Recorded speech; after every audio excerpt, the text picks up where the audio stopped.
Hello बच्चों, आज हम लोग एसिड बेसिस एंड सॉल्ट से क्वेश्चन करेंगे। So the question is you have two solutions A and B. अच्छा, लिख लेते हैं भाई। ए और बी हमारे पास दो सोल्यूशन है। The pH of solution A is 6। अच्छा, इसका पीएच जो है वो है 6 and pH of solution B is 8। Okay, ये भी लिख देते हैं। साइड बाय साइड अगर इंफॉर्मेशन लिखते जाओगे ना तो हमेशा हेल्पफुल होगा। Okay, which solution has more hydrogen ion concentration.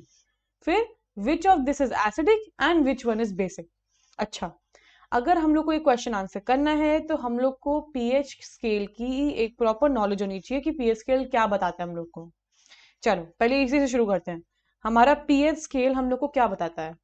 PH scale पहले सबको पता है कि किस से किस नंबर तक रेंज करता है। 1 से 14 तक रेंज करता है। 1 to 14 जाता है, बीच में हम लोग का 7 आता है। 7 जो होता है हम लोग का वो न्यूट्रल रिप्रेजेंट करता है। 1 जो होता है वो हाईली एसिडिक रिप्रेजेंट करता है। किसी को पता है क्यों करता है? अभी बताती हूँ मैं। हाईली एसिडिक रिप्रेजेंट करता है। और जो 14 होता है वो हाईली बेसिक रिप्रेजेंट करता है। ये ऐसा क्यों रिप्रेजेंट करते हैं?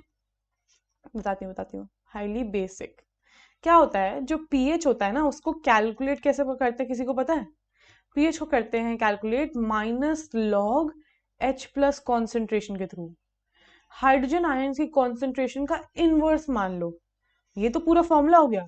बेसिकली इससे हम लोग ये निकाल सकते हैं, ये अपना कंक्लूड कर सकते हैं कि जो पीएच होता है वो क्या होता है, inversely proportional to hydrogen ion concentration. जितनी ज्यादा हाइड्रोजन आयन कॉन्सेंट्रेशन होगी उतना कम पीएच होना शुरू हो जाता है। तभी अब हाइड्रोजन आयन कॉन्सेंट्रेशन किससे बढ़ती है? एसिड से। एसिड जैसे HCl, H2SO4 ये सब क्या देते हैं पानी में जाके? H plus ions, right. अगर H प्लस आयंस बढ़ रहे हैं तो पीएच कम होता है। अगर H प्लस आयंस घटते हैं तो क्या होता है? पीएच बढ़ता है। ओके, तो अगर हम लोग को कोई सोल्यूशन ए जो है उसका पीएच 6 दे रखा है, मतलब वो कहीं यहाँ पे रेंज कर रहा होगा। अब यहाँ पे क्या होता है, जब हम लोग इस साइड जाते हैं ना, ये एरो साइड, तो हम लोग की एसिडिटी बढ़ती है। Acidity increases. और जब हम लोग इस साइड जाते हैं तो हमारी बेसिसिटी इंक्रीज करती है। ऐसा क्यों होता है? बेसिसिटी कैसे इंक्रीज करती है? बेसिसिटी हम लोग कैसे चेक करते हैं? OH माइनस आयंस से, राइट।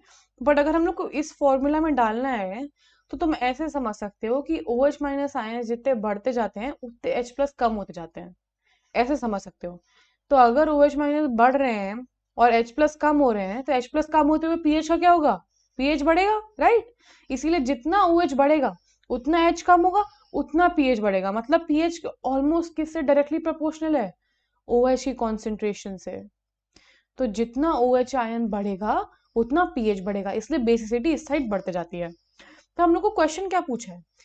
अगर अच्छा यहाँ पे 8 भी लिख देते हैं, कहीं यहाँ पे 8 आएगा, right. Which solution has more hydrogen ion concentration. अच्छा, तो हाइड्रोजन आयन कॉन्सेंट्रेशन जिसकी ज्यादा होगी उसका पीएच क्या होगा? उसका पीएच कम होगा। तो ए और बी में से पीएच कम किसका है? 6 का। तो 6 क्या है? A has more hydrogen ion concentration, more H plus concentration, ऐसे लिखते हैं, ठीक है। कॉन्सेंट्रेशन को ऐसे रिप्रेजेंट करते हैं। फिर क्वेश्चन क्या है? विच of this is acidic and which is basic. ये तो तुम लोग को देख के ही पता चल गया होगा। 6 वाला जो है वो अपना एसिडिक है क्योंकि वो 7 से कम में लाई कर रहा है। और 8 वाला जो है, ओ मैंने यहाँ पे 6 ही लिख दिया था। वाह, क्या गलतियां कर रहे हैं हम। 8 ही है ना? हाँ। और जो 8 वाला है दैट इज बेसिक। ओके, हम लोग ने पूरा क्वेश्चन सॉल्व कर लिया चुटकियों में। बस हम लोग को पीएच स्केल की नॉलेज होनी चाहिए इसके लिए, और हम लोग को प्रोपोर्शनैलिटी पता होनी चाहिए कि किसके बढ़ने से क्या कम होता है। Okay, I hope you understood it well. All the best.